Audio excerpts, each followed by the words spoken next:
Turn that down to a reasonable level. I don't know about reasonable. I'll turn you down to a reasonable level. Okay. So we'll see how that works out. Better than turning you on to a reasonable level. Yeah, I don't know if the fiance would like How that. would you quantify a reasonable level? So not at all, really. Zero. Zero is how much I would consider reasonable. I hope, but when you word it that way, it made it ambiguous. Well, you know, it makes my job easy when it's zero. It's not having to do anything, or extremely difficult. Depending sometimes on I do it on accident. Yeah, exactly. Right. You got to be careful. Can't just turn on the charm whenever you want. You got to be reasonable with that shit. Yeah, be reasonable with your charm. I'll be accidental with my charm when I want to be. Goddammit! It's then it. Wait.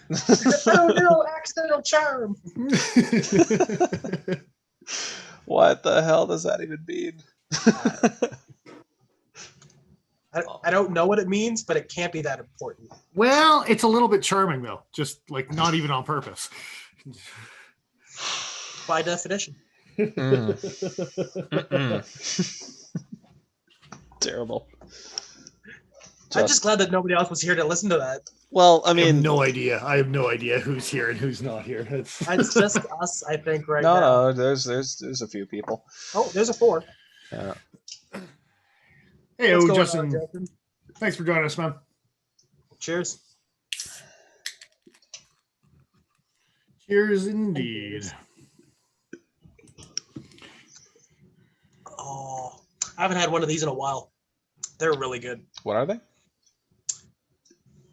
I don't know. I don't speak German. Oh, okay. But it's a Radler made with a wheat beer. Grapefruit, man. Okay. It's good stuff. But is it accidentally charming? You would hope it would be purposefully charming as opposed to accidentally, but... Have you ever met a German person that was accidentally charming? How do I answer this with the air in Germany? I was gonna say, how do I answer this? How do I answer this without sounding like an asshole? You already do. Hey, spoilers! Come on now. I'm gonna look back on the episode and cringe, not cringe in the moment. Damn it! You get both. No. You can do both things. Yeah. Both, take it or leave it. It could be two things. Why shouldn't it? Yeah. Who's carrying what? I went back to an old staple. Went back to the sway back. And it's greatness. I wish that knife shipped with that clip. I wish Spyderco didn't destroy that knife with a crappy spoon clip. I will say, this clip is much nicer in a lot of ways, but it is a little stiff in the pocket. It will rip your pocket up. Wire clip would have been the right answer. Oh, yeah, 1,000%. Wire clip, I wouldn't have swapped out anything, yeah. Some people say they get more hotspots off wire clips. I think they're crazy. Just a quick shout out to Stanson 357 in chat. What up? Welcome aboard. Thanks for joining us. Cheers. Cheers. And QSP Penguin for me. It's been living in my sweatpants pocket at home lately, but I actually brought it to work today. That dent on my Carta really darkens up if you let it. This isn't very neutral lighting, but yeah. I'm pretty sure that's not the first time you've used the term penguin in my sweatpants, but yeah, I'm just saying. I love that, and I don't know when I would use it, but... So you've read his memoir. know. You're already planning. Sorry, Paul. Said you read his memoir. How do you know about my... Anyway. Were you carrying, Dennis? Sharpened on the wrong side. It's been a little bit of a throwback here. I've been rocking my Essie Azula. I went back-to-back fixed blades this week. Yeah, this one means a little something special. I got it from a friend, and so, yeah, been carrying it all week here. So, indeed. Good stuff.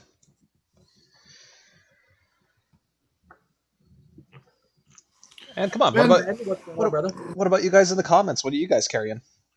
Yeah. You know, there's Yeah. a fun thread on Blade forums, beers and blades, and I always like seeing the combination of what people are trying not to cut themselves with as they pose for photos and what they're drinking, making them almost cut themselves for photos.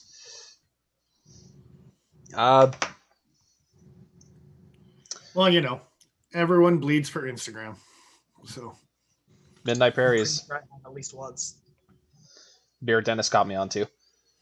yeah, for a local, inexpensive Alberta beer, it's pretty good. It's pretty good. Also, local Alberta beer, Big Shoot Lager from Freehold Nice. Brewing. Yeah, from here in Calgary, but a little more expensive, a little fancier than the stuff Joe's drinking tonight. So No kidding.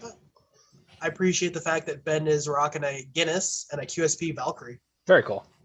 mm-hmm. I seem to go through periods where I really enjoy Guinness, and then I really don't. Yeah. I like the first bit of Guinness, and then I'm done before I finish the beer. Yeah. Is the logo on the outside of that can, Joe, supposed to be like, is it wheat? Is it Wheaty corn? goodness. Nah, it's wheat. Yeah. Wheat. It annoys me that a brick pattern looks like wheat. I'm pretty sure our stupid human brains will just be like, hey, we can find patterns in anything. I'm pretty sure that it's just one of the grandma's lawn chairs that has one or two holes in it. If you actually look at that pattern, it's also the same. Yeah. Oh, yeah. It's identical. Terrible.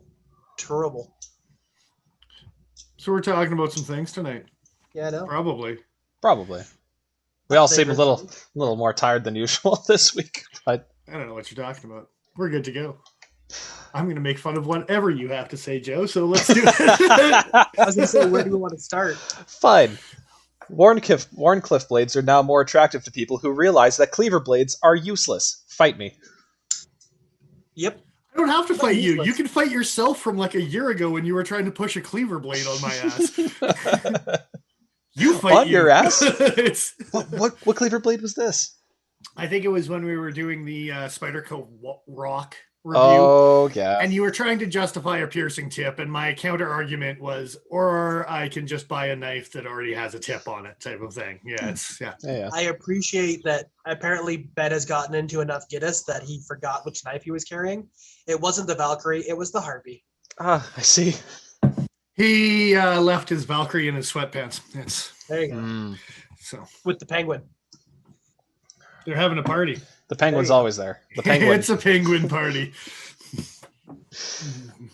Hashtag penguin party. Just for the record, I don't like that. my penguin feels lonely. It's over here, not partying in anyone's sweatpants. I'm sad because my penguin's close by. Aww. Yeah. That penguin's It's all in a worse state than Dennis's is. Yep.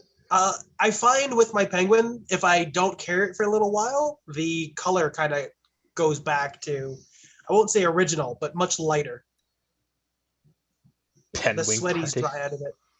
Mine is perma stained, but yeah. Yeah, I noticed mine hasn't changed. Like if I... Yeah, no, it seems to be about the same color consistently. I wonder if I left it for a very long period of time, would that change? I don't know. But apparently the difference between me and you, Joe, is that I have sweaty hands and you have greasy hands. Yeah, probably. More than likely. That's the difference. So clammy. I can't tell the two of you apart otherwise. Yeah, what's the difference? Joe's more... Show me your palms. Straight up. Oh yeah, Joe's a little bit more viscous than Paul. Yeah, for sure. Can you make a squeak on glass? No. How you doing today, Joe? Anyway. So yeah, do you guys disagree with me or no? That the disillusion. No, I agree with you for a while now. But okay, so here's the other thing too. Is what's the line between a Wharncliffe and a sheep's foot? Because I think the penguin is more of a sheep's foot than a Wharncliffe. I think a Kershaw Leak is a proper Wharncliffe. I think sheep's foots have more belly to the cutting edge. Wharncliffes are more straight edged, I think. A Spyderco Rescue argues with that statement. Okay. But So the way that I've always defined them was how abruptly they end.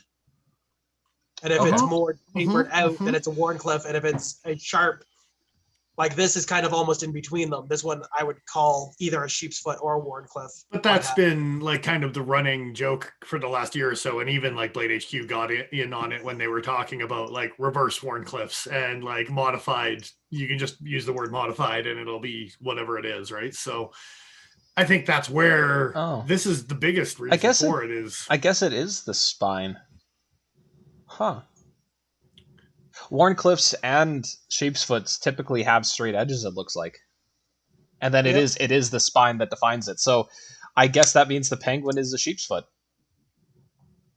And what would you define this? Is this a warnie? I think that's closer to a warnie, yeah, because there's no straight section of spine. It looks like that's the defining trait there. So in that Google image, actually, it's got one that's just a black and white drawing. Yeah, that's the one I'm looking at here. Yeah. Show it to us. Do it.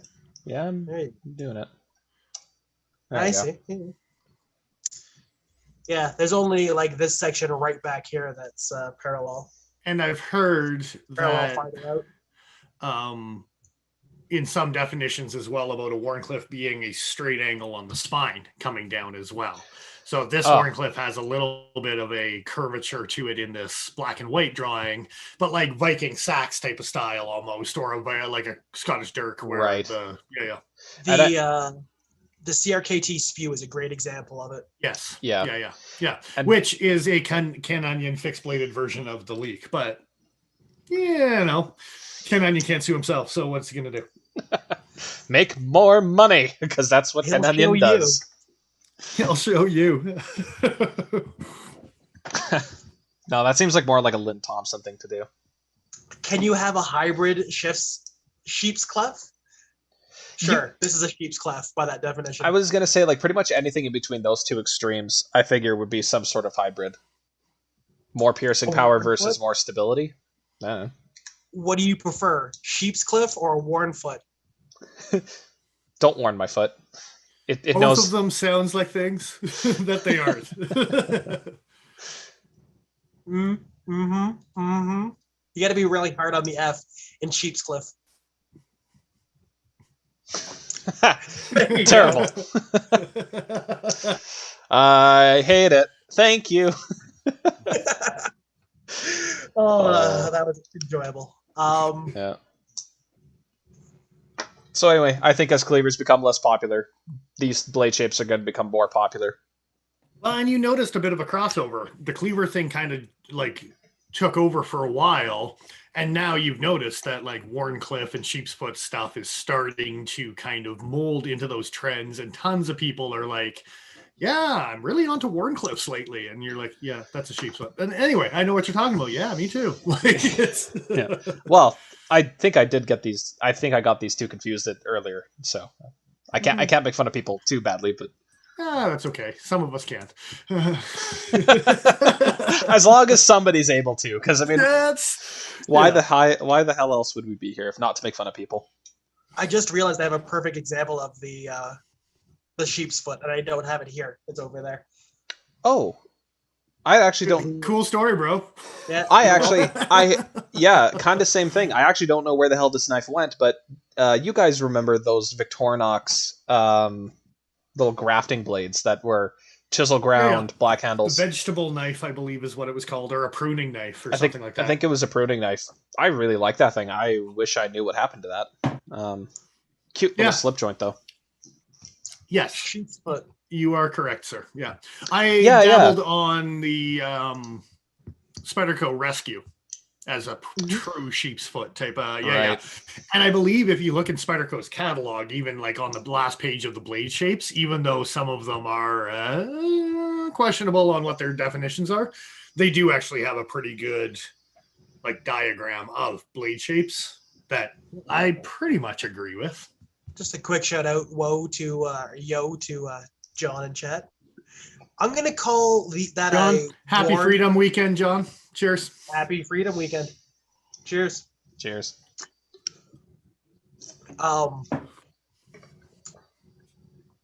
Yeah, it's a Warnhawk Warthog. or a Warnbill.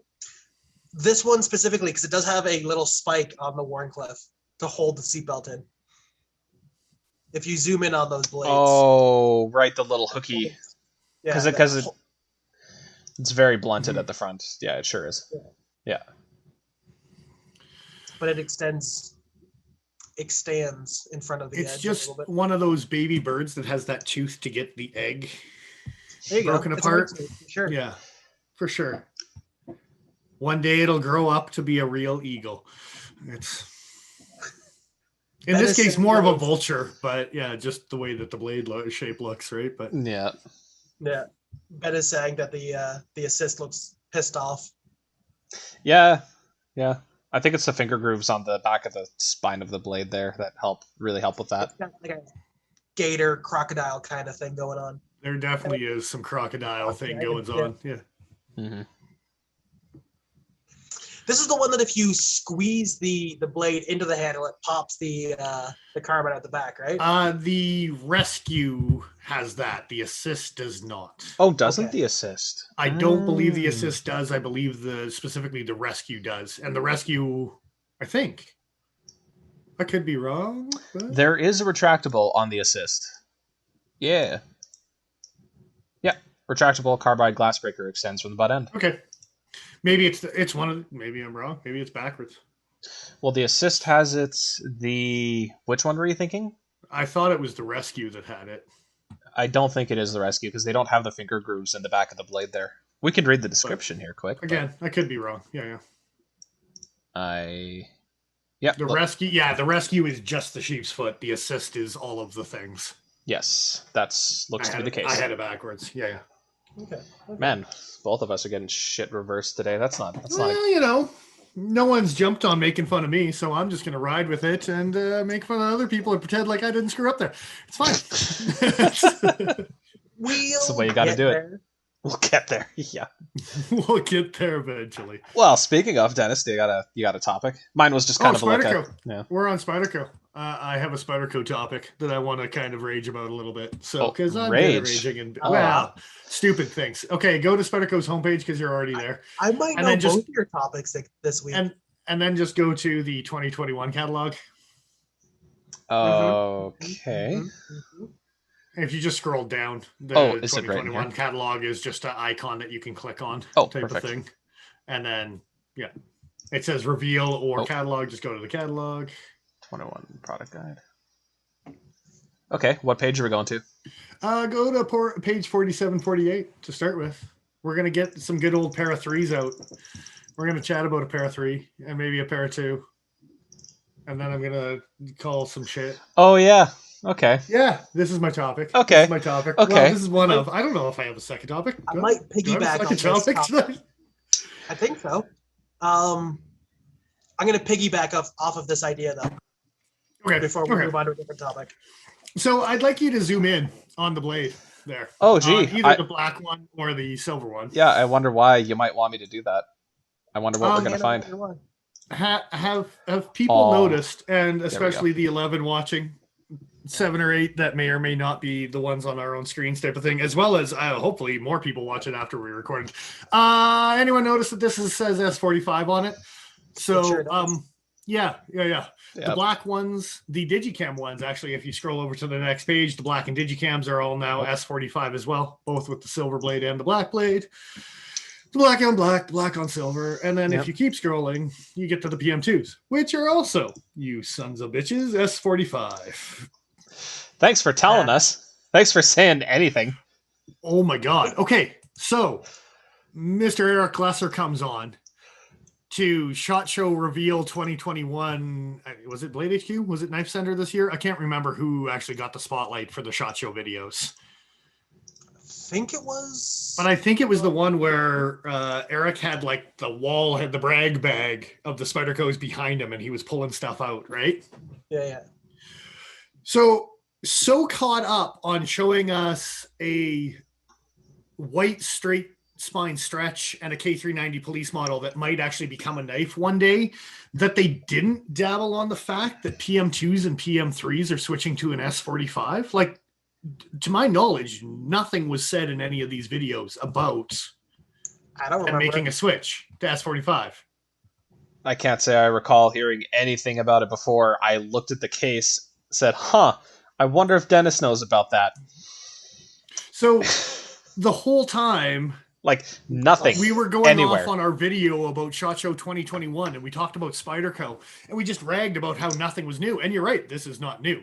But this should have been on the forefront of not newness that you had for 2021. This is ridiculous that you didn't mention it. Like everyone would be talking about this, but instead, no one's talking about new Spydercos. Like, honestly, the most hyped thing was the Z-Wear Micarta Shaman that should have come out last year. That's the biggest hype we've had for 2021 Spydercos. Like, think about why people collect PM2s in the first place, to get a baseline, a different steel and different handle material, and you're gonna change the baseline blade steel, and you're not gonna say anything to anyone. Like, weird, really weird. I just want to quickly say, Justin, this is what I couldn't tell you on Thursday when you were in the shop. Dennis wouldn't let me until today. Damn Skippy. Keep it till Sunday. Yeah. Okay, so if you scroll to the next page, Joe, that is part B of my rant. All right.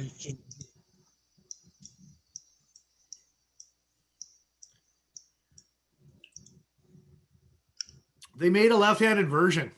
You sons of bitches. They made a lefty version. Didn't they already surprisingly have a left-handed PM2? Yeah, in S30 that wasn't worth my goddamn time. So they didn't make a left-handed version. They just continued to make to make a left-handed version, but with S45. How many right-handed versions with how many exotic steels are out there for all of you sons of bitches to choose from? And the one that I got to play with was one that I had to shake closed like a triad lock or an S30 version. That's my options at that point. All of a sudden, Aramis scales for a PM2 are way more on my radar for 2021 than a whole bunch of other things. If you, of all people, end up carrying a PM2, damn Skippy, I'm going to. I've always said I am that is always funny. been an advocate that I like a PM2, but compression locks still haven't converted me to what I need it to be. Like the Yojimbo's the funnest compression lock for me to play with, just because there's so much surface area on that handle that you can still use it lefty, right? Like right. But the fidget factor is gonna drive Nige crazy. I guarantee it. Yep. So yes, you should buy a new Para 2 with S45. I kind of want. It's making me hard to say no. Making it hard for me to say no. Micarta one. Sorry, you already wanted the Micarta one? I already want the Micarta one. I think they're coming out Micarta and Maximet or something like that this year. Is it Micarta? I thought it's Crew Air, and it's not a sprint run. It's just a thing. I know, but I already want that one, and now I want a third paramilitary, and that makes me upset. I was gonna say is it in one of the reveals? Because I don't think it's. I believe it's in this catalog, but it's at the very back next to your Red Phoenix, because they pretended that it was a sprint run, but there's nothing that indicates that it is. Yeah.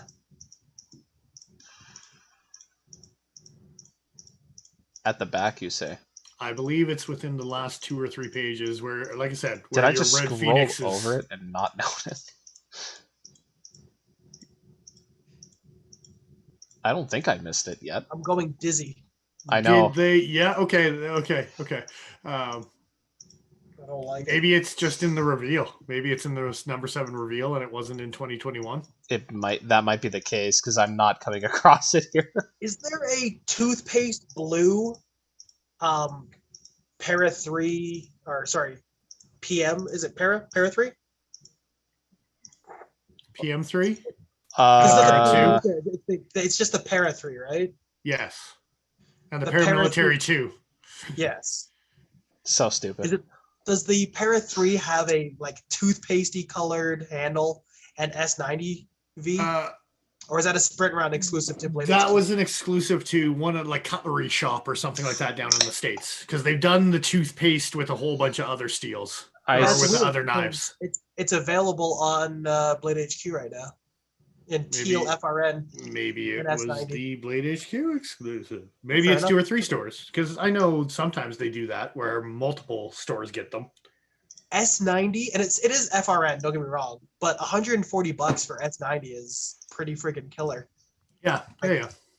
There are a few things that come in around that price point or better. Yeah, it was in Reveal 7, the Spyderco with crewwear. I think if I'm going to get a PM2 at this point, it's not going to be S45. I'm probably going to spend the extra money, get crewwear. So do you think the Volume 7 reveal wasn't in the 2021 catalog, because it probably won't happen until 2022? More than likely. Well, the Phoenixes are out. Yes, they are. God forbid they're quick with something that's been out for how many years? But anyway, are they actually out? Because I've seen a couple knockoffs that have been advertised already, but I don't think I've seen a real one in the wild yet. Not in the wild, but I did see a review done by. Oh God, was that Slicey Dicey? No, I think that was Metal Complex. He had it briefly on his channel. If anyone, it could be the Keith Kevin Ken, because he's got a Spyderco exclusive membership, so yeah, he gets a lot of Spydercos preemptively as well. On Instagram, but I'm not sure if that's the clones or not. So yeah, that's I think my biggest gripe more than anything else is Spyderco shitting the bed on not keeping the hype train going on PM2s, and especially when you've got a micarta crewwear PM2 coming out, and you can ride the S45 train into the crewwear train. Like, seriously. Like, was that like a last minute decision made to? Well, it's got to be enough that it's in the catalog. Like, and the catalog didn't came out a couple months back. This version of the catalog, but I'm wondering if the physical copy says anything different. No, we looked at the physical copy. Right, we did. Right. And that's how I realized that it wasn't a typo, because I'm like, there's a typo on that blade or whatever. Like, it's, They didn't change the scroll number like on a debit receipt thingy to go from S30 to S45 when they started reproducing the new ones again. Like, it's, No. So, I don't know. For me, I might own a lefty S45 PM2. And do some sort of Aramis-y good times on it or something. Like, I'm going to be honest. I'm excited to play with your lefty compression lock to fully understand the plight of lefties in the world. I will share it with everyone. It's like, wonderful. When I play with my PM2 in my left hand is stupid, so it already is dumb. It already feels wrong. Yeah. What we'll do is we'll do a challenge, Paul, and you can carry my lefty one for a week, and I'll carry your righty one for a week, and whoever has the least amount of scars wins. I'm game. Aww. I hate everything about that. Yeah, and love it at the same time. Yeah. But see, now you can get a lefty one and a righty one and have dual wielding. Can I get somehow a scout carry for both of those? No. And then we can put those. What are they called? The hooky. The Wiseman rings. Yeah. No, not the Wiseman rings. What is? I was going to say zip ties. Snaggletooth. Because Snaggletooth puts that hook that you can make Spyderco holes in Emerson type of thing. Because if you do that reverse carry with scout on 2 PM2s, then I'm ultimate douchebag right there. Like, it's if you use zip ties, it's ultimate douche. No, I think it's douchey if you spend more money. I'm with Joe on this one. Investing to make yourself douchey wins. I'll give you that. Rather than rednecky douchiness. Kind of thing, right? Oh, I'm just dropping shit. Don't mind me. So I think that's my rant. I think that's what you got for me. Snaggletooth on this thing. No, that's a pretty good rant. I'm happy someone brought that up because I couldn't believe it when I realized it, and that it just went so under the radar for Spyderco. and like announcements and promotions and things that you should have been doing that no one is doing. Like for a company that's relatively well known for all their sprint runs and variations of the same knife. Their mule really? team and everything. Was it too close of a window to the forest green milled ones that they didn't want to piss people off with those limited edition that overpaid? Oh, fuck. That might actually be it.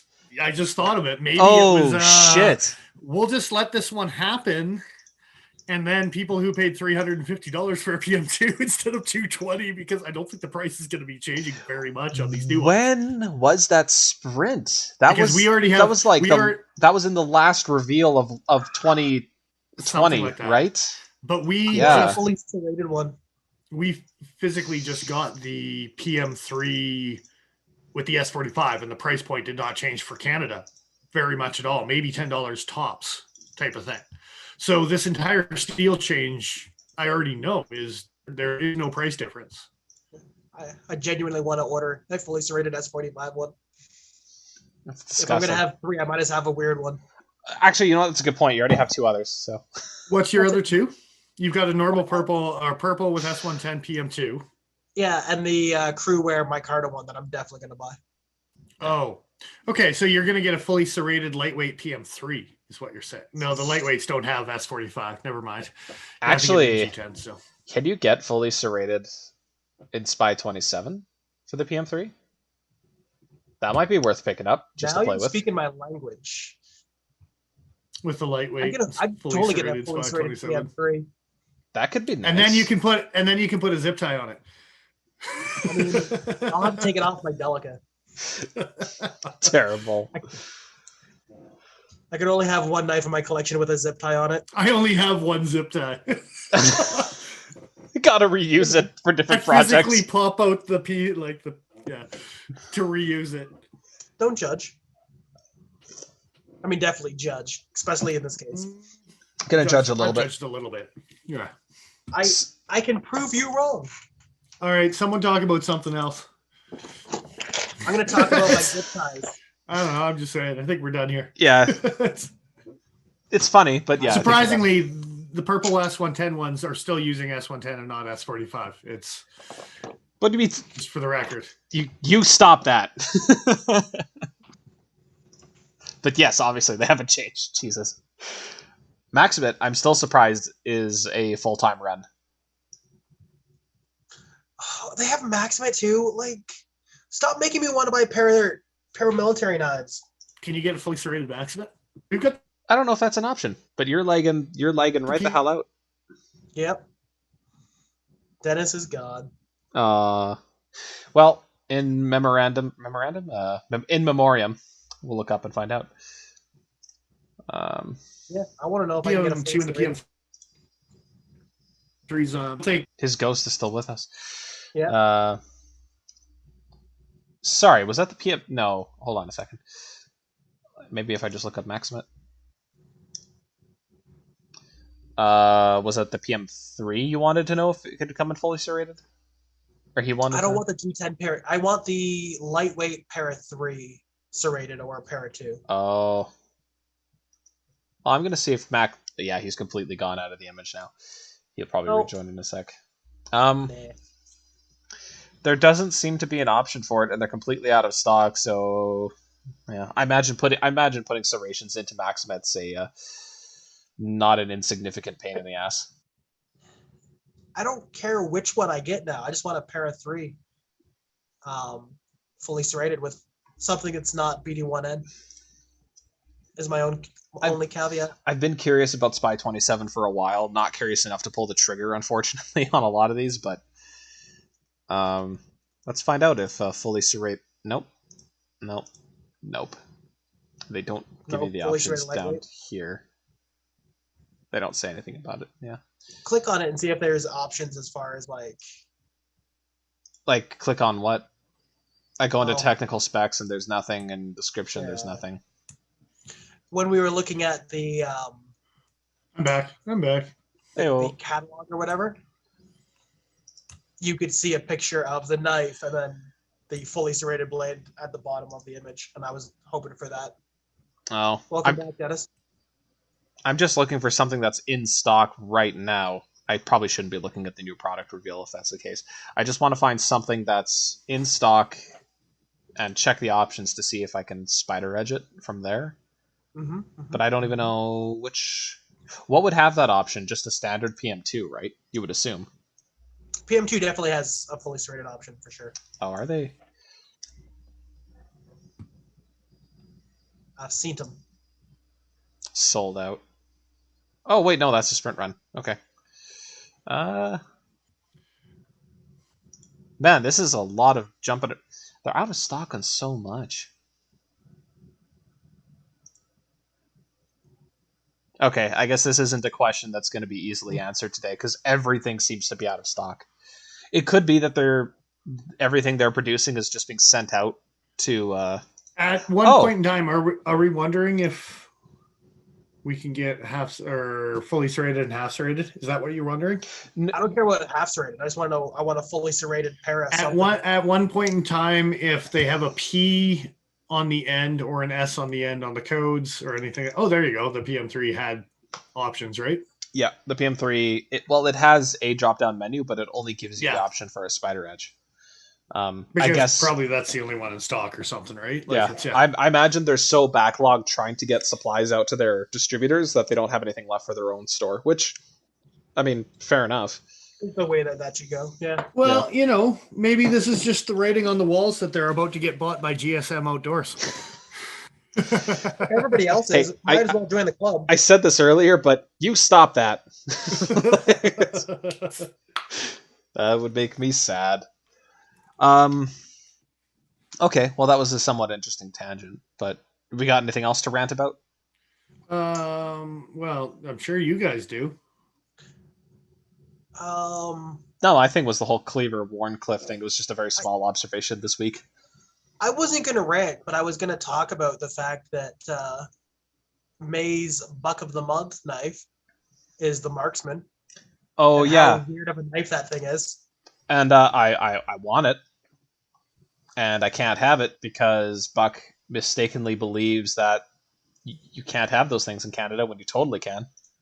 Is the Marksman assisted? It sure isn't. It's the flipper, and they won't send the flipper. Yeah. So this, for those of you unfamiliar, this is a G&G Hawk design where there's kind of like this strap, this piece of steel built like a pick lock. Oh, that's exactly what I was going to say. Yeah. Yeah, it's super neat. Let me see if I can get a good spine shot here. That's an awful picture of that knife. It's not an accident that you referred to it as a strap, right, Joe? Like, it's a strap and it's on the spine. Think of like the kind of strap, like a crop. Or you can interpret however you want to. I'm gonna pretend you're talking about like a leather strap, like a That's not what I don't that's care. Not what you said either. I don't care. You can't just make it something else. Sure I can. Watch me. He's already done it.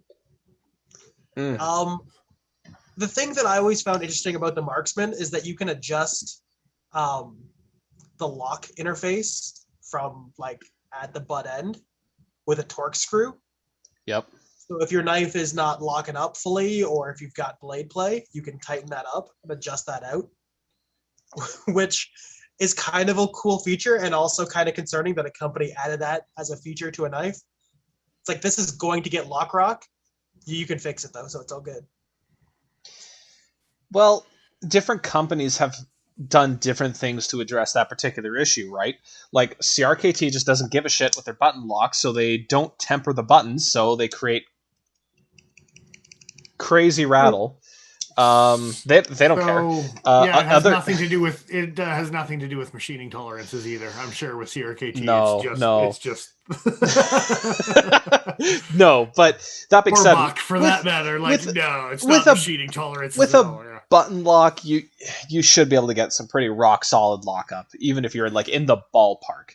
What as far as a Marksman goes? Yeah.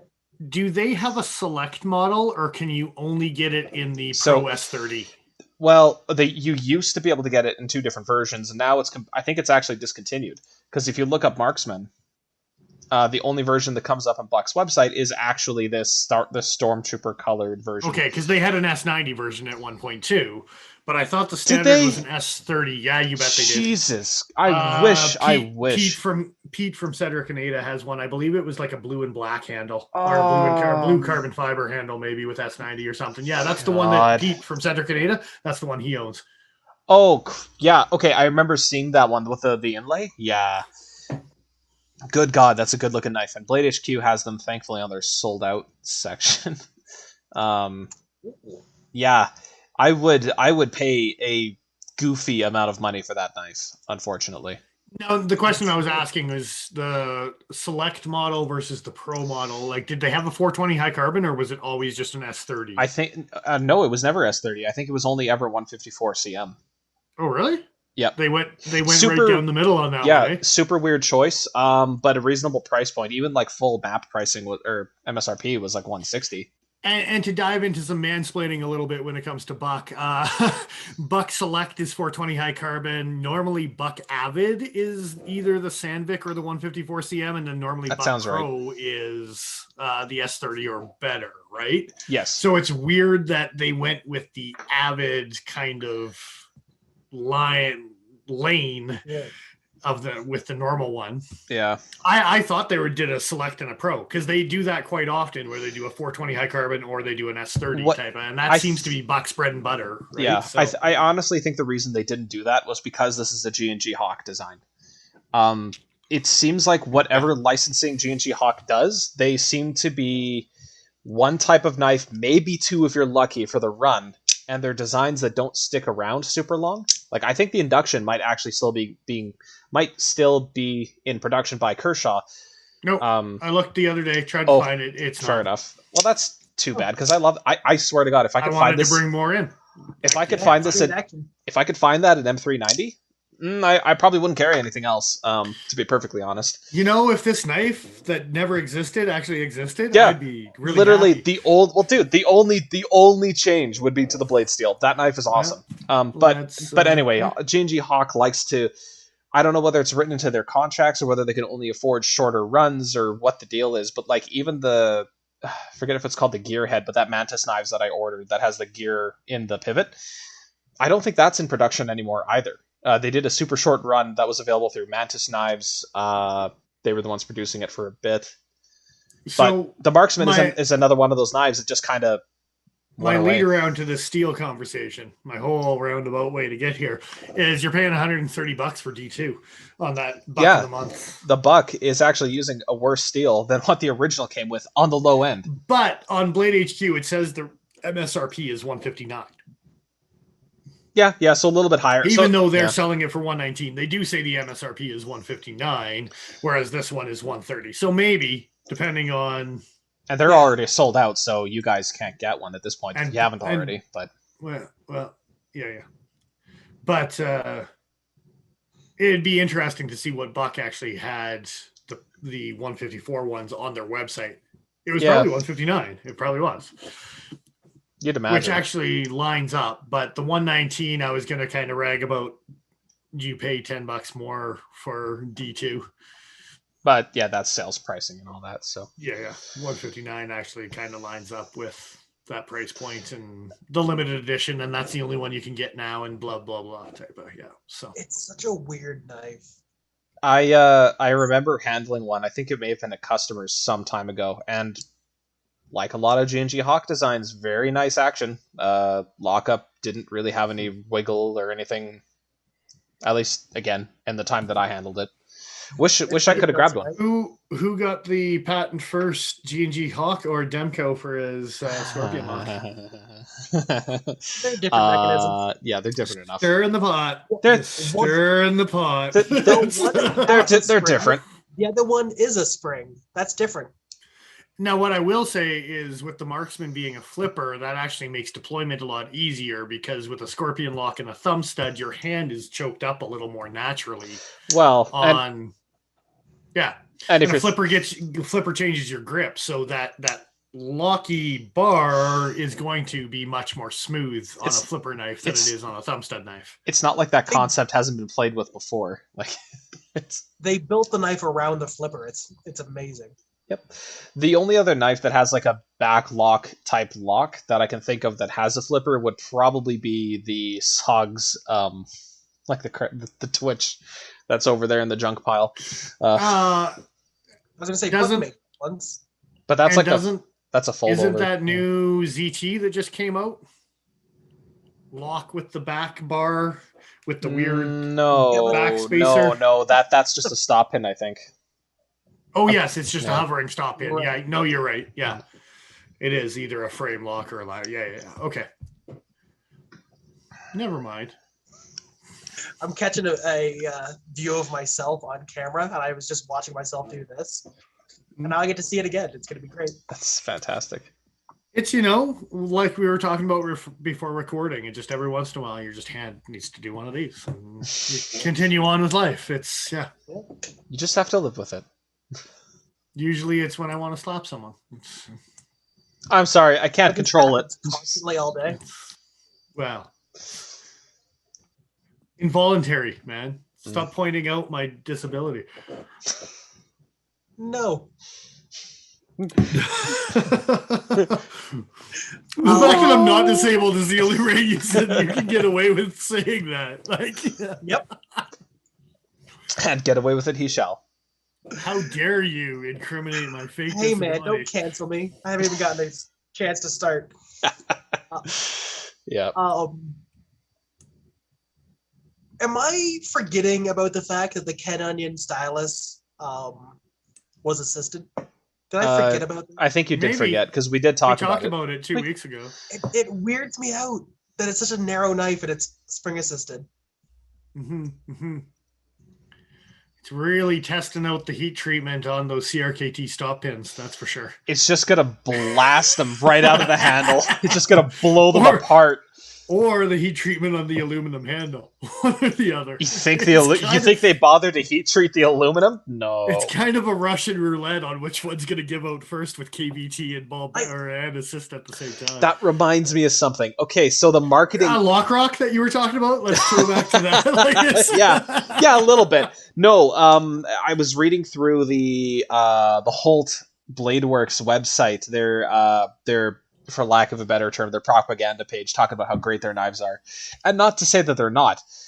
They look fantastic, and they're made of some pretty nice materials. The machining looks super duper clean, but they're talking about how they avoid having an internal stop pin design because it inherently weakens the blade, and instead they opt for a system kind of like this, where there's a stop pin, you're not going to be able to see it, where there's a stop pin built into the blade, rather than having a track like the stylus does, presumably, and the other CRKTs do. Almost 562 style with the hinderer. Yeah, but thumb stud being a stop pin type of thing, right? Yeah. That's one thing I kind of wanted to talk about. Have you guys ever seen a failure of a blade that was done with an internal stop pin, or even something like this, where it's cut? Yeah, you're not going to be able to see that super clearly, but cut around the pivot. Yeah, that's not a really great example. Internally, no. I've seen external stop pins blow out. Yeah, but like and I'm talking specifically about the blade failing, not the handles, not the pin, but the blade. I've personally never seen it, even on like forums or anything like that. And not to say it's not out there, but I haven't seen it. I was going to say, if you do see it, it's probably from somebody doing something grossly wrong with their knife. Like, you'd imagine you would have to be prying something pretty damn hard, or batoning with it, or something like that. Right.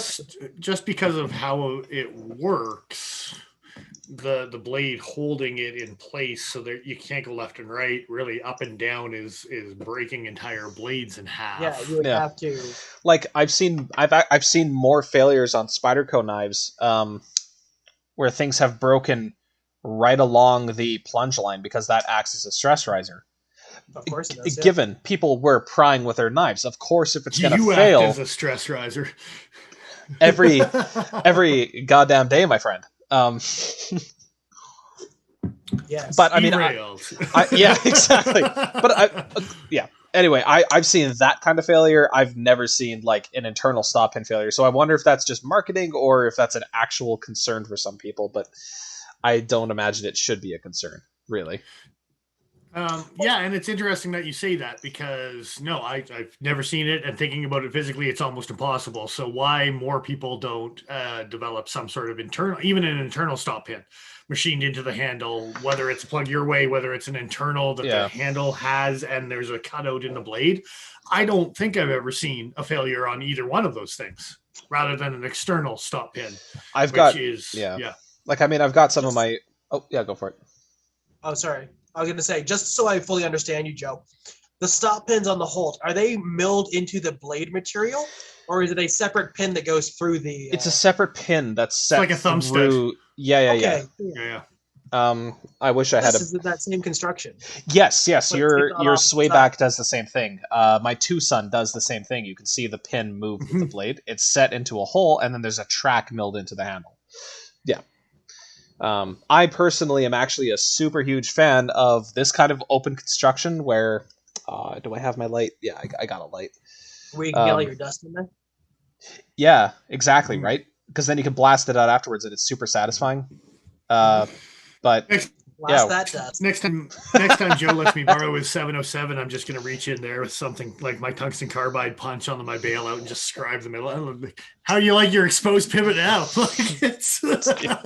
As soon as you hand back the knife, stab. Yeah. For the record, bring your Chris. All the benchmates. Oh, yeah, exactly. Every knife I carry. Okay, yeah, that was actually kind of a concern of mine when I first bought my 8015. I was like, oh no, what if I drop it on the exposed tang? That's going to ruin the action.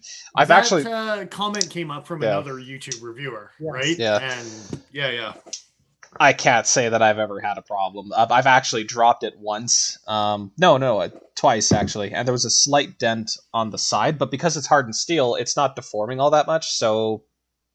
I think drop your knives. Yeah. Don't drop your shit. It's a non-issue. Don't hammer in your pegs with the pivot. That's, Yeah, no kidding. Don't control me. All right. Yeah, all right. We'll put up that video for sure. Yeah. Here's Paul hammering 10 stings with the pivot of whatever it is. Joe's 8015 pivot. No. It's going to be your swayback. No. Yeah. I've really wondered how a gold class bug out hands up to bushcrafting. It is called a bug out. I'm gonna stab you both. If you can't bug out with your gold class bug out, then what's the point of a gold class bug out? Bug out in style, son of a bitch. Come on. That is the bougiest bug out of all time if it's your bug out bag. It totally is. Like, can you imagine the kind of douchebag fuckhead you'd have to be to put that in a bug out bag? Either that or you have a great sense of humor and I love you, but it's one or the other. There's Tell me what not to do. Nice, Ben. Nice. Oh, Ben. Yeah. It's got to be a Louis Vuitton bag, right? Like it's. Oh, clearly. I don't know if you guys seen the. I think it's Louis Vuitton. They've made a bag that's shaped like an airplane. Well, I was actually going to dabble on that. I only need to make it to my helipad at this point, and then the pilot does the job from there, right? So, of course, you almost got a terrible joke out of me, and I didn't say it. Oh, you should have. I don't know how to censor our videos very well after the fact, so it's probably for the best. Can Bill Burr be my my helicopter pilot? Bill Burr is not allowed to do anything. Oh, I mean, he's a helicopter pilot. Is he? Oh, okay. He is. Good for him. I'm going to stop myself from saying a Kobe Bryant joke, but that's all I need to say, and it's still funny. That was the joke that I didn't say. Funny, but oh boy. All right. Yeah. Too soon. Uh-huh. Oh, all right. Anybody else got a thing? Okay, so just we were looking at knife news. Yeah. We can go to knife news. Just let me clear some of this. And there's the top thing that kind of makes me feel kind of dickish, but not that much. Kind of dickish. Well, the prolific designer Helmut Germer passes away. Mm-hmm. Well, that's Yeah, unfortunate. so I really ragged on that knife. Really ragged on that knife a couple weeks back. You can still dislike somebody's work and Um, enjoy, and still be sad and about then their you have to passing. click on the article, which I Did we didn't talk up about it looking until. like a Batmobile? Because it totally looks like one of the original Batmobiles from the 90s. It kind of does. No, But I don't think anybody said that before. I dabbled on the fact that someone would turn the Havalon into a real knife, is what I basically read. And then you scroll down, and he's got this picture of this TAC 1, and I'm like, you're not doing yourself any favors, dude. Like, it's seriously. Just keep scrolling. I'm sorry, Helmut Germer. It's just. The thing that really caught me was that he joined Real Steel to make the Real Slim less than a year ago. It was like 8 or 10 months ago that he joined Real Steel, and he's passed away, which is pretty brutal. So, yeah, I kind of feel like a dick, but you're right. I still don't. Hey man, really... you can't like everybody's designs. I am not a fan. I'm sorry. And I just noticed now I didn't even rag on it the first time around, but right hand only pocket clip. I'm just saying.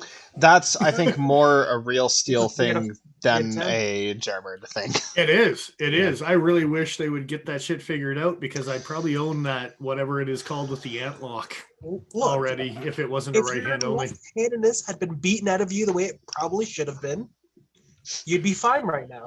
Well, even my father, who's almost in that age bracket where he might have got a smack or two, too stubborn. I'm just saying, still a lefty. My mom's turning in her grave, and she's not even dead yet. Yeah.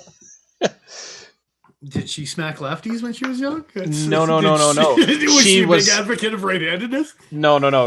Just corporal punishment from nuns is basically what that was. I see. Yeah. I see what's going on. Catholic school is wonderful. I saw it, and I was like, oh, I just stopped ragging on that knife not even a month ago, type of thing, right? So, and then I don't know if we want to get into it. We could this week, but the James brand is not a bad way to finish off. We're just an hour now, and it's on Knife News. It's their top page. If you're not going to mention it, I'm going to mention the other thing, though. What other thing? After we talk about the James brand. I don't remember the other thing. You don't remember? Let's do the James brand. Oh, I do. No, it's more important than the James brand. We can rag on the James brand. It's the Adamas DBK. Right. Yeah. I'm gonna jump on the coattails of the DBK train. That's right. So, what aspect are we talking about? Are we talking about the fact that the lock slip? Well, that would be the most obvious thing that we need to talk about. Slip is a very polite way to put that this thing shit the bed on them compared to a bug out. So it didn't break. The working theory is that the geometry of the tang was such that the pin would slide off of the tang, and the whole thing would disengage, right? But they were able to do that with their hand after the first time it failed with. Yeah. So there's definitely now. They did pull up a picture, and if we had done our homework, I would have freeze framed that picture and actually taken a screenshot, and then I would have taken a screenshot on mine that actually has the exact same lockup as my Super Freak, because I have both of those knives that they actually took the picture of, and if you look at them, there is really no difference in lockup whatsoever. Like Have you spine whacked with yours aggressively yet? No, because I am not. Oh, he's trying frozen. to be not swap it out for. He's here and then he's not. Oh, brutal. But what he's saying is he might be swapping it out for a brown one. Yeah, brown one. Are we gonna lose connection with him again? I think we're gonna lose Dennis for a second here. But yeah, that was the question I was going to ask Dennis was if he had looked at the lock on his and seen if it was different. I can have audio, but that's all I have. No, you're not. Oh, are you back? I think you're back. Maybe. It looks like you're back. Yeah, you're back. Back now. We can see you. We can hear you. Yes, I didn't see a difference, and I haven't abused mine to see the difference, but I haven't actually seen a difference. And I did pause the DBK video to see what they were seeing, and mine doesn't look like it has that. Okay. So was it like a difference? If I'm wrong, is it engaging with less of the tang, right? It's not going as far up the back of the tang as. Correct. Oh. Isn't that interesting? And I have actually batoned with my Super Freak. So I did, and that was very much after DBK did it, and I didn't do it as hard as DBK did, but I whacked it through some kindling just to see if it could take a whack through some kindling or not, and it stood up no problem, type of thing. I've also had access locks fail. I had a North Fork fail on me when I was probably being abusive with it, but yeah. So very much because it's a spring activated thing, and the springs are too thin wires. The spring might go backwards a little bit on it, depending on the right circumstance. Like, the interesting thing for me was the fact that they talked to Benchmade about it and they were surprised, and they were like, "Yeah, we're just going to send you a new one." Like, yeah, that failed. Here's a new one. Which I know they're DBK and they're going to get that kind of treatment, but I think that's still the same kind of treatment that anybody else would get from Benchmade, as far as I've experienced. I believe that as well. Yeah, for sure. Especially because after the first time they did it, they flipped it over with their hand and they could just close it with their hand and blah, blah, blah. Yeah, if it did it once and then locked up 50 times after that type of thing, Benchmade was like, well, if you can show me a fault. But if you can literally take a video and go, this no longer functions properly anymore. Look, Mom, it's a slip joint. Yeah, like it's... and you don't see deformation on the liners or anything like that. So yeah. Ben's asking if Benchmade support is that good, and in my experience, it has been. Yes, for sure. Some years ago, my 940 was actually shipped with a pivot screw that had, I think, like 3 too few threads, like in terms of length on the stem of the screw.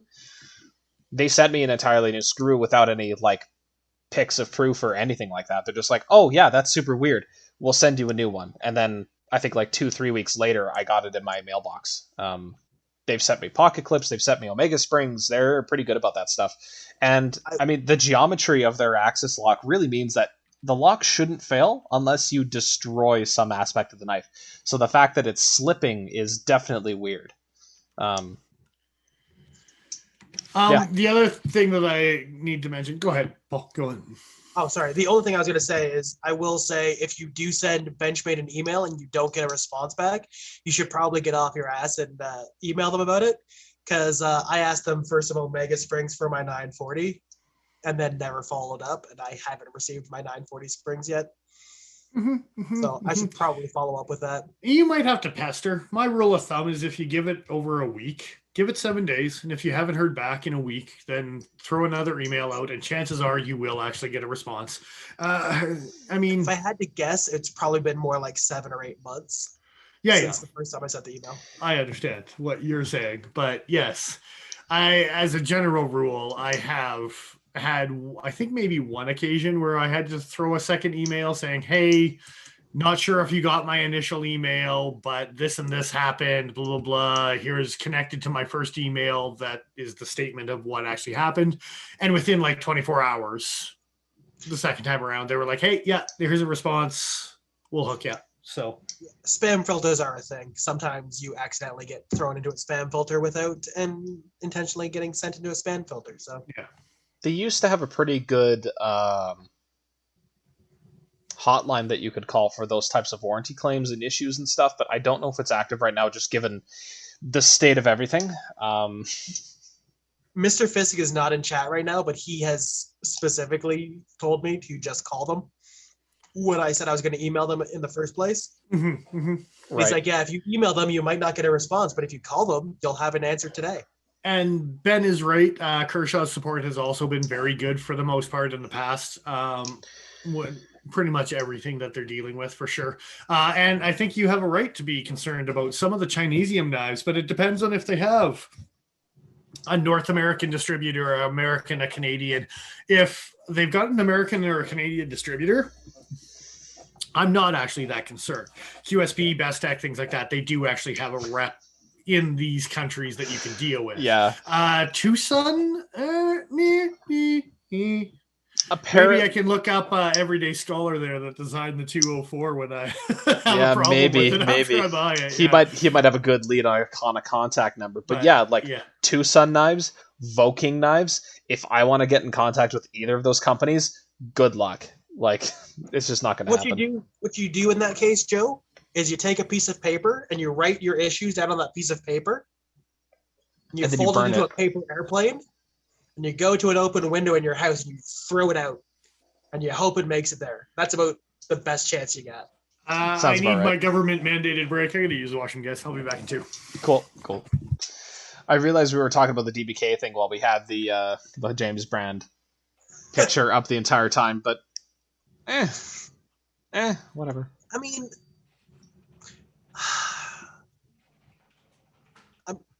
there's things that I like about the James Brand stuff. I like a lot of their designs, but usually they're stupid overpriced. This is not any exception. It's a titanium frame lock integral, sure, with M390, sure. It's a CRKT drifter, sure, but what was the price for this guy again? Like 600 American. I can just bring up the website here. 725 American in either the DLC or the titanium configurations. How is the micarta the cheaper option? It's more million. Because these guys want to up the price on their own website so that through distributors they can charge a little bit less to incentivize buying through those distributors. It's like $75 cheaper through other retailers. That's why I was wondering. Okay, fair enough. So that makes sense. Spyderco does the same thing. Exactly. Yeah. I was just gonna say. But it's, I don't know. I got mixed opinions on James Brand. What does Dennis think about James Brand? Oh, so much mustache wax. That's an interesting way of saying snake oil. No. It's mustache wax is today's snake oil, sir. Yeah. And they routinely sell out of their stuff too. That's the thing that kind of boggles my mind. For the prices that they charge on a lot of what they have. They've got clean lines, sir. The design work isn't the problem. That knife looks like a what's this? Sleesh Bowie met Voxnaz design. Yeah, those things right there. BG10 for 125 American. Okay. Yeah, I was wondering. You get a cool box with some wood burning on it, so it's worth way more. I mean, I always want box with my knives. Okay, so does anybody out there box, in YouTube world? I want to see in the comments. Does anybody actually care about the packaging their knives come with? Because for me, I plan on using everything I own. Unless at least it's a one-of-a-kind custom. Unless it's something like that. Unless for it's sure. That, I don't care. Honestly, I don't. The only reason you keep boxes is because Paul's a nerd. It's a gold class. I don't blame him. The only reason you keep boxes, even that goddamn box, the only reason you keep that box is for resale value. If one day that knife has some resale value. Yes, it's a prettier box, but it ain't no custom one-of-a-kind box. Like it's still a mass-produced gold class box, right? I like the box so much I have two. It's not bad to have two boxes. It's true. Because I know some people are very strongly opinionated about it. Honestly, since we got about it before. Yeah, but I mean, just that the community demands it, right? Like it's Yeah, and I mean for resellers, okay, sure, that makes sense. Like, I'm not the type of guy who buys stuff to resell, but if I were, sure, maybe I would be more interested in keeping the boxes around. But as is, I've just got knives shoved into one of these bags, and that seems to be more than sufficient. The boxes that come with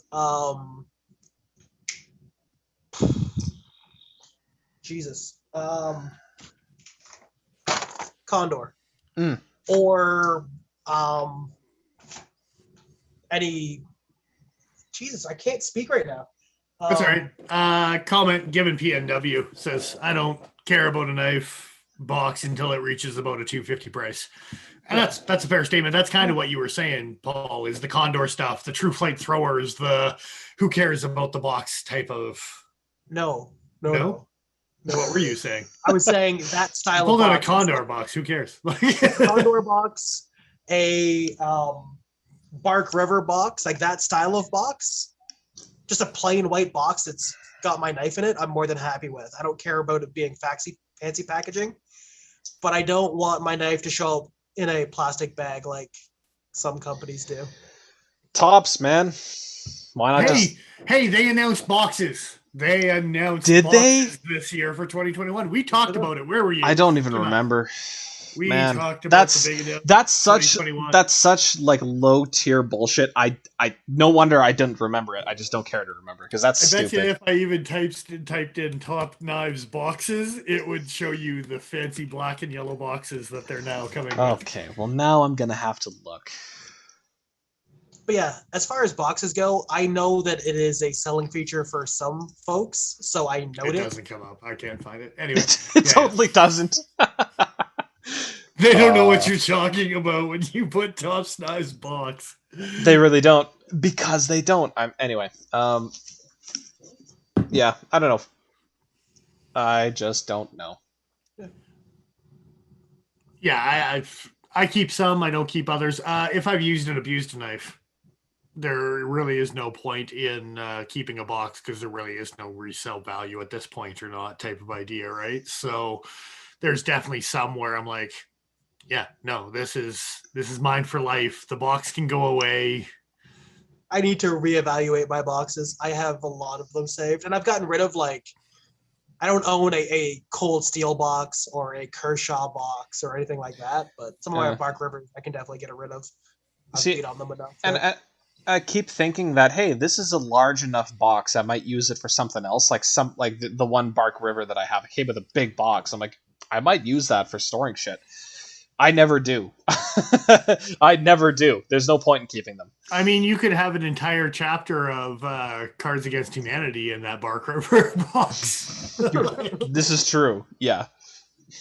I put my sharpening gear in it, so when I travel to sharpen family's knives, it's all self-contained. See that? But that's okay. That's a legitimate use, but I mean, you need one box for that. The funny thing is I didn't take one of the boxes that I already had to use for that. A customer bought a knife and didn't use the box, so I took that box out and used that one instead of one of the 20 you've got. That's funny. 20. QSP has a knife pouch. That's funny. Ben just made a comment about All right. How many knives? I'm super curious more than anything else. But what else did you mock about this James brand thing that's their new $750 garbage? I mean, we didn't really get too far into mocking it. Okay, I've seen that pouch before. Oh, the QSP pouch? Yeah, it's like an individual, like a Spyderco individual pouch. Oh, okay. Yeah. Yeah, what's that Warncliffe that we have on the shelf? That thing ships with one, I think, as well. No. You mean sheep's foot, but that's fine. It is a sheep's foot too. Yeah, the QSP. Perfect. That's funny. Perfect. Oh. Yeah, Pelican. Pelican. Thank you. I was like, it's totally shipped in one of those. Yeah. Anyway, James brand. Language was that? On what? On the QSP website. This isn't. It was only on the screen for a split second. It doesn't want you to know. The Q does not want you to know. I don't know. I don't know where I was. Matter. Yeah. It's not important. It's there we go. Good. It's right there. There's a delay. It is again. You have a pop-up on the screen, and the pop-up was not in English. Oh, the pop-up. Okay, well, I don't care about that. Anyway, yeah. QSP pouches, you say. Anyway. Yeah. QSP pouch looks nice. Nylon zipper pouch. Okay, so I don't know.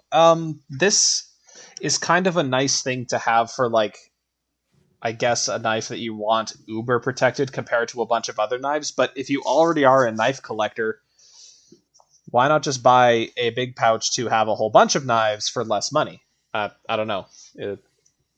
If it comes with a knife, I don't care. Sure, for the $12 are probably added to the cost at most. Why not? The thing that I can see for some people, if they buy enough knives that come with pouches, is you end up with it, like you're saying, you have a bunch of single pouches, And you don't keep your knives in those single pouches because they go into a multi-pouch or multi-slot pouch. Yeah. And you go, what do I do with this? Again, the only time, like even with the boxes, same thing with the pouches. If it's a custom, one of a kind, something handmade, blah, blah, blah, keep it, because then if I'm even going to show it to anyone or something, I might just travel with it in that singular pouch to show it off and be a little bit of a safe queen and blah, blah, blah type of thing, right? So, yeah. I will say me and Dennis use one of those pouches for the same thing often. As far as like just like holding change, I use mine to store money that I'm saving up for a knife. It's not but a it's bad my idea. Boxer one. It's like the little leather one that I can throw in a pocket. I can throw in my bag. I don't have to worry about it getting beat up and whatever else. Right. And it's got a little fox face on it. It's cute. Knife storage is a somewhat interesting topic, I think, just because there are a bunch of different ways to do it, and I see guys with jewelry cases like Dennis has got, or they've got the big tool chests. The Pelican cases. The Pelican cases have always kind of like... Those, I think, should be reserved for like your high-end shit, where like it's locked up in a safe anyway, and if you need to transport it, there's so much foam, there's not a chance in hell you're going to damage it. Otherwise, why not just put it in a drawer somewhere? Like if you're gonna end up using the thing, just stick it in a drawer. It's not gonna get that banged up. The toolbox that I think it's Nick Shabazz uses, the wooden toolbox you can get off Amazon. That's a nice box, actually. I have thought numerous times about buying that for my everyday carry stuff. Just nice. Yeah. I'm telling you about the jewelry boxes. I'm probably going to upgrade, but there is some really nice ones. And you just got to keep in mind, as long as the drawers are deep enough that you can pull out, kind of like the Shabazz, like toolbox type of thing. Yeah. But all of the individual slots, whether they're for rings or earrings or whatever, is all just cheap foam and styrofoam inserts and blah, blah, blah. And you can pull those out and put dense foam into those drawers or to those top pieces, just like I have. But I'm thinking about upgrading to a single one because right now I have the two, right? So I've been to modding another jewelry box to fit my needs, right? So fair enough. I was going to say, you underestimate my laziness. I want that toolbox because it's felt lined and I don't have to do anything with it. I can just put my knives in it and be done. It's true. It's true. But it's all loose. It's felt lined, but those knives are all loose and not in their very militarily sanctioned spots that they need to be in. Because I will force them to be. It's felt. It's not glass. I don't have to worry about them slowly turning or anything like that. As long as you're not moving the box itself, it shouldn't be a problem. That's kind of the big thing for me. Like if you decided you were going to move, I would take all the knives out of a tool chest like that and move them into something different just for the transportation. Or maybe like even just like stuff foam into it or something. Anything. They would go into the pouches that I have already. Yeah. Because I want more storage to go with my storage for the storage. Clearly. Yeah. We didn't really rag on James Brand all that much, Dennis, if you had anything you wanted to say about this this 700. Oh my god, the price. Like, who do you think you are, a Benchmade Anthem? Like, seriously. Well, they are using M390, so I don't know. Maybe they do think they're more money. They're more money, and they don't have the reputation other than being coffee drinking Seattle hipsters. Like, it's... Tell me more, please. Who's making their knives? Starbucks? Like, well, then you can you can expect the edges to be burned to shit, just like their coffee. James Brand completely in-house? It's Apple. It's Apple. Yeah. It's very Apple-esque as far as its aesthetics. I wonder. And for the record, it's not a burnt edge. It's a finely roasted edge. Boo. Do we have any idea who actually manufactures this stuff? I'm wondering if they are in-house or not. I don't know. I don't think they are because they go out of their way to say designed in Portland, Oregon. So that probably means that they don't actually make them in the States, which means probably overseas. I just want Joe to say Portland, Oregon again. That was a fantastic pronunciation. Portland, Oregon. Portland, Oregon. I love the fact, Dennis, that you felt the need to make fun of them and call them from Seattle, when Portland is no better as far as that kind of hipster kind of mentality. Portland's almost worse. I shouldn't say mentality, reputation. And I went to an art college, and I'm saying Portland is worse. So. Okay, this is all just marketing shit. I actually can't find any information as far as the location. I'm pretty sure they're made by Best Tech. To give us some shit for that one. Okay, Best Tech has been doing like better and better work recently, though, so that would not bother me all that much. I wish Fisk was here right now to just rag on you for supporting Best Tech. He told me he was going to be here tonight. I'm surprised he's not here. That bastard! He left us high and dry, man. I'm expecting a message at some point tonight going, "Oh, dude, I fell asleep." How dare he be tired? I know. It's not as if reality's taxing or anything.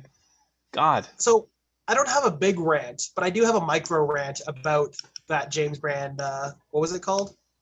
Barnes. Come on, how dare you not remember what hipster name they gave it to? Yeah, exactly. The Barnes. Okay. Tell me how you really feel, Paul. So can you jump on to the Blade HQ? I want to see the micarta one.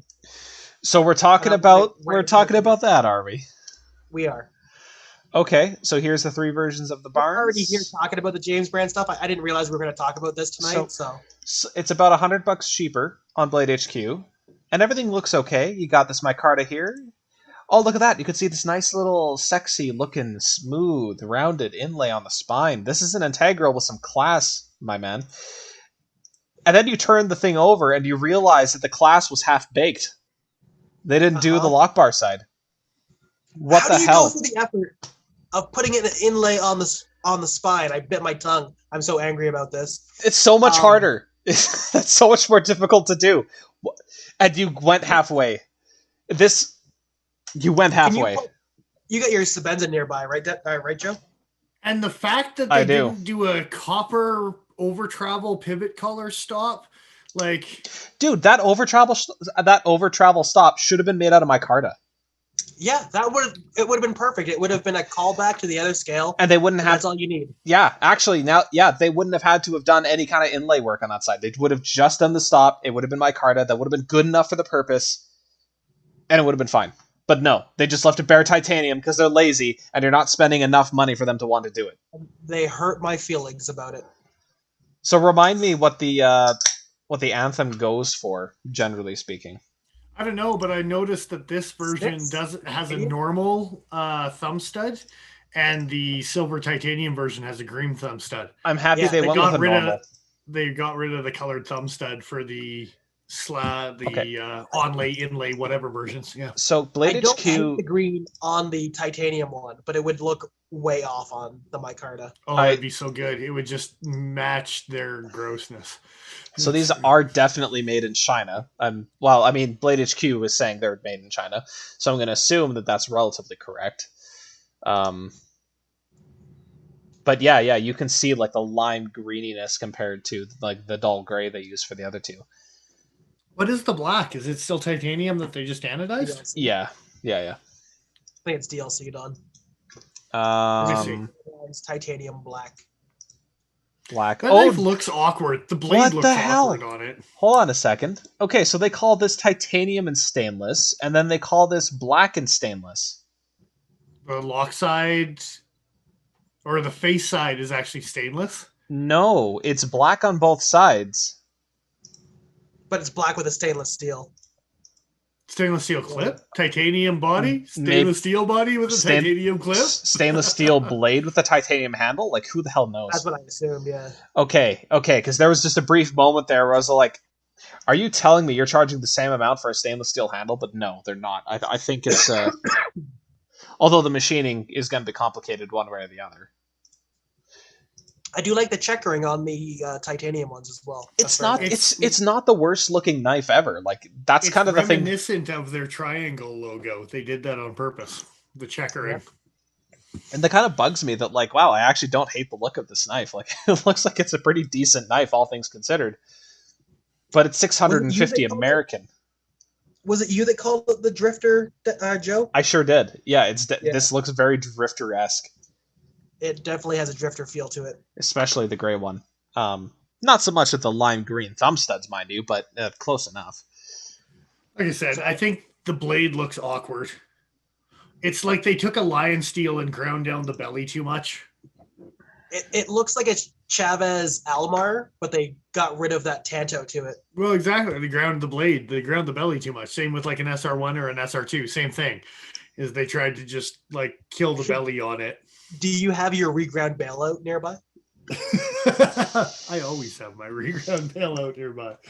It's when he goes out, he tucks it. If it's a similar blade shape to that. When he goes out, he tucks it into the sole of his boot. Oh, it's so gross right now. That's funny too. I've got schmutz on it. You got some good. Yeah, nice. They're not terribly dissimilar blade They shapes. are, yeah. And like I was saying about the SR1, SR2, just killing a belly on it with the thumb stud, especially. Like, look at the handle. Like, I mean, the you hump, don't have even where the thumb stud is. But yeah, it's weird that they left a hump. Is that supposed to be for indexing with your thumb?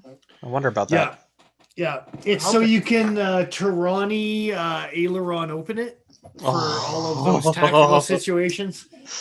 Wow, yeah, what a short-lived nightmare that was. Corey C in chat has just money emojis with wings. And I imagine that's just your money floating away, flying away. I think that is you just giving it to the James brand for a Chinese-made anthem. Sorry. Every once in a while, there's gonna be something from a brand that you generally dislike. That's like, you know what? Screw it. Like this knife in particular is just really calling my name, and you gotta go for it. I get it. I'm not gonna say the brand, but I will say the make, the model, the Scarab. That's all I'm gonna say. Yeah. People in chat can figure out what I'm talking about. Well, the problem is that it was designed off of a knockoff custom, so there's some controversy behind that knife. But anyway. Is there really?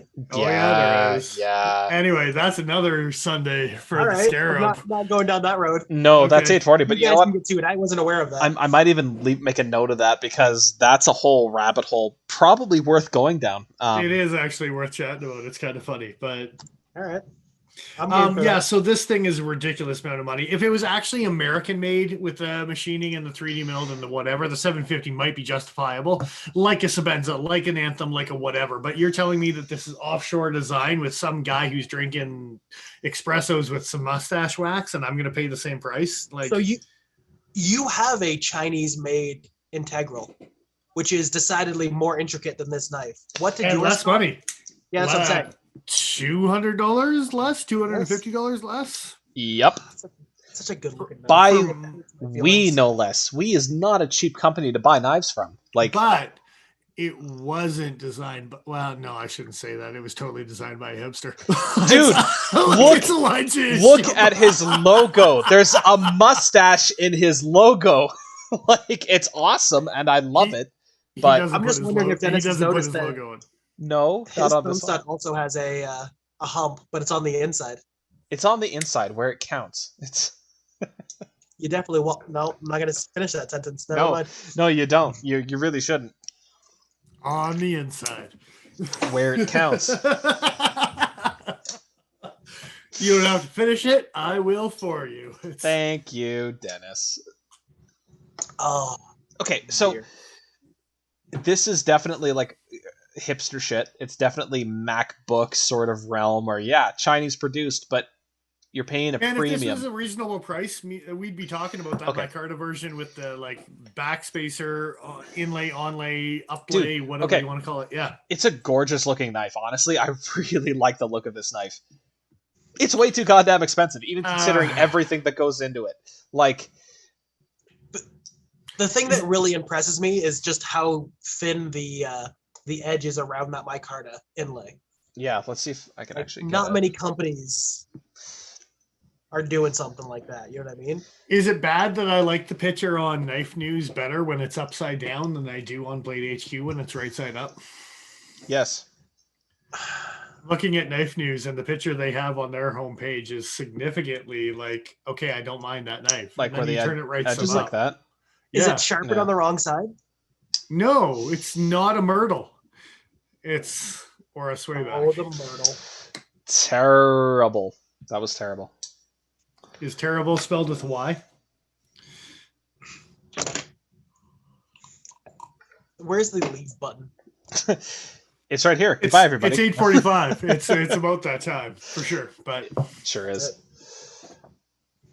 Oh, okay. So next week, I definitely want to delve into that Scarab rabbit hole because yeah, we will do that. And just for the record, just because it's been 2 weeks in a row and I still just haven't got a chance to actually deep dive a little bit, the Milwaukee Hardline, Home Depot. I'm on it, gentlemen. I haven't forgot 2 weeks in a row. I know I haven't got the answers. It's been hectic for me over the last couple of weeks here, but we will deep dive and find out what kind of Rick Hinderer, San Renmu, the Home Depot knife we're working with there for D2 at $70. Stay tuned. I'm excited for that. I want to subscribe to Patreon. That's how you find out the answer. There you go. Who's gonna pay for that?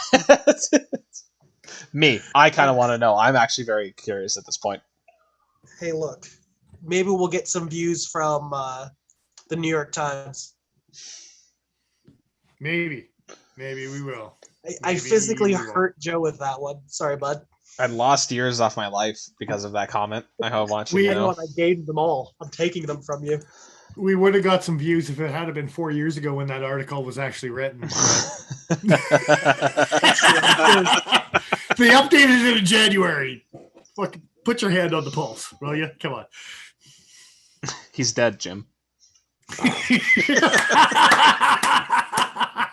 Nice. Good stuff. I'm not even a little sorry. Right. No, you shouldn't be. All right, gentlemen. Yeah, on that note, follow us on Instagram. Just because we're slowly hemorrhaging Instagram followers. Yeah, we will do a giveaway eventually, but we might backtrack to what we were before we did the first giveaway on Instagram. Anyway, yeah. Follow, like, and subscribe, all of those things. I know we haven't done an actual knife review for a while. We will probably be getting on that sometime soon here. But always want to thank the Cutting Edge for letting us borrow knives and do reviews of knives, which, yeah, hopefully soon. So. Absolutely. Yes. Not a James brand. I will guarantee it's not going to be a James brand. No. Tactical tweezers. So. Also, no. We're gonna get that. Guys. So. All right. On that note, I am who I am. I'm Dennis Vipers. I am the Iron Joe. XL.ca. Thanks for joining us, guys. Take care. Have a good night.